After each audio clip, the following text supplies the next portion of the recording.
We're living in a time where, in less than just a year, the US has taken a sharp turn towards right-wing authoritarianism. We've seen actions being taken to cut social safety nets for millions of Americans, like SNAP or Medicare. We have what is essentially a modern-day Gestapo in ICE, abducting people in broad daylight, stripping them from their families, and sending them to detention centers miles and miles away. And we've seen a continual targeting of universities and of free speech in general in an effort to squash dissent against Israel's genocide in Gaza. In the face of this authoritarianism, the left, which, let's be honest, half the time feels like the left flank of the Republican Party, has largely rolled over and provided very little in substantive pushback, apart from shallow platitudes and a continual doubling down of supporting Israel's genocide. While one party serves to steer the country further right, siphoning resources from working class Americans while peddling stories of migrants taking over or transgender for everybody, whatever that even means.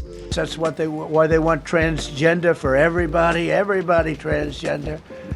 The other party serves to cosplay as meaningful opposition. Good example is Senator Cory Booker's 25-hour filibuster, which actually wasn't a filibuster because it wasn't actually blocking any sort of vote.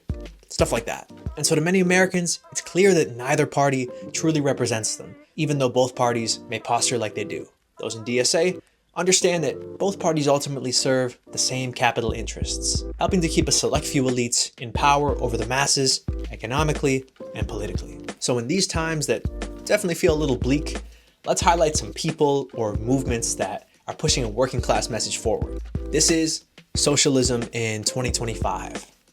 One of the premier political figures to burst on the scene in 2025 was, of course, Zohran Mamdani, the current mayor-elect of New York City. He's undoubtedly created the biggest splash this year among socialists in the US, combining youthful energy, vibrant and creative video production with razor-sharp messaging that ultimately focuses on working-class issues. Throughout his many campaign videos, social media posts, and interviews, he hammers these same points home.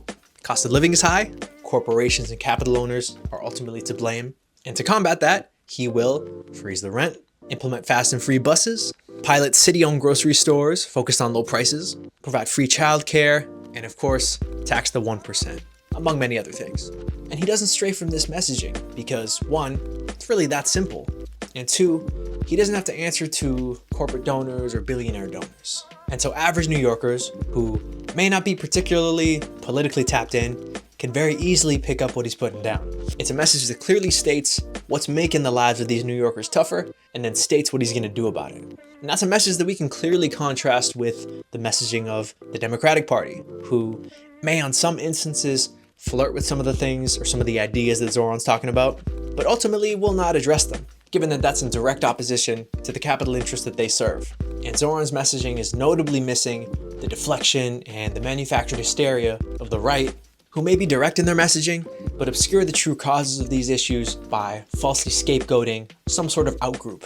It's migrants, it's trans people. That's the cause of all your issues. When we all know that the woes of the working class are ultimately the result of capitalist exploitation that continually siphons resources and wealth from us. And so without a doubt, Zohran's campaign was the biggest success story for socialists in the US this year. And we're excited to see him deliver on his agenda.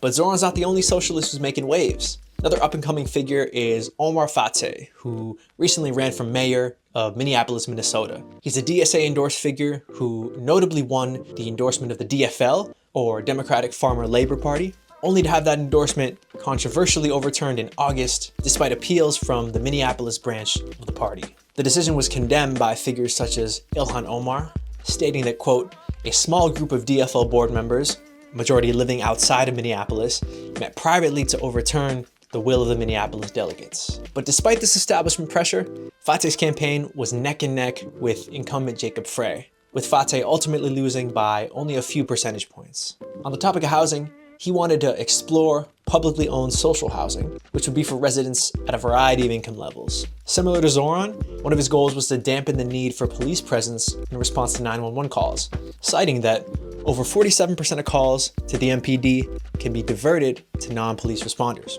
Side note, language like this can be a very savvy way to push for police defunding, because you frame it in a common sense way that to many average Americans kind of feels like a no-brainer. If police presence isn't really needed for a lot of these 911 calls, why call them in? And ultimately, why keep these police budgets so overbloated? On the topic of infrastructure, one of his goals was to invest in public spaces, including public seating, public bathrooms, and indoor spaces.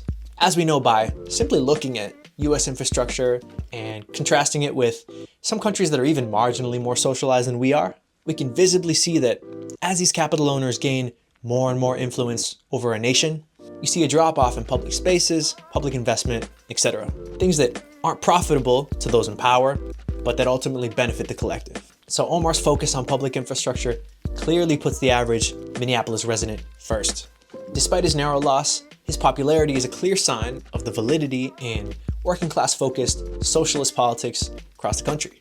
And it shows that socialist movements are not just confined to the hotbeds of progressivism that we've come to know, the New Yorks, the LAs, etc. I would definitely keep an eye on what Omar Fateh does next. And socialist leaders aren't just relegated to being up-and-comers. There are even incumbent and established mainstays on the national level that fight for working class people like you and me. Michigan's own Rashida Tlaib is a great example. She's not only a DSA member, but has been a member of the US House of Representatives since 2019. In fact, her win in 2024 in Michigan's 12th district was a landslide, where she got almost 70% of the vote.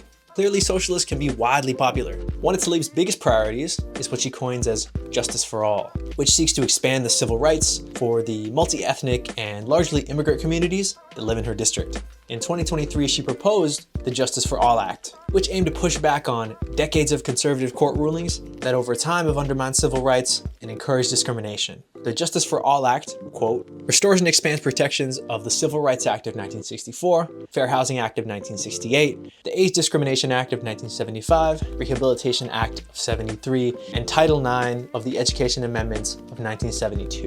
Another focus for Tlaib is ending poverty. Recently, in September of this year, Tlaib, alongside Congresswoman Rosa DeLauro, introduced the Cost of Living Fairness Act, which aims to include, quote, common housing and auto insurance expenses in the cost of living formula used to determine eligibility for federal assistance programs. The goal, of course, would be helping more residents in need ultimately qualify for these assistance programs. In Tlaib's words, the 12th district residents still pay some of the highest auto insurance rates in the nation. This is about economic justice and ensuring that working families receive the support they need from the federal government. Tlaib is also very vocal on her stances against the genocide in Gaza, viewing Israel as an apartheid state and being a supporter of the BDS movement. So it's clear, even as the US makes a sharp turn towards fascism, there are still principled socialists nationwide that are garnering mass support and popularity. That's why it's our job as socialists to rally behind those who support our cause and to do what we can to mobilize with them. So, if you're passionate about building a working class movement in the United States, look into joining your local DSA chapter at dsausa.org. And if you happen to be in the Huron Valley area of Michigan, visit hvdsa.org to get in touch with our local chapter. Until next time, this is Adrian of HVDSA, signing off.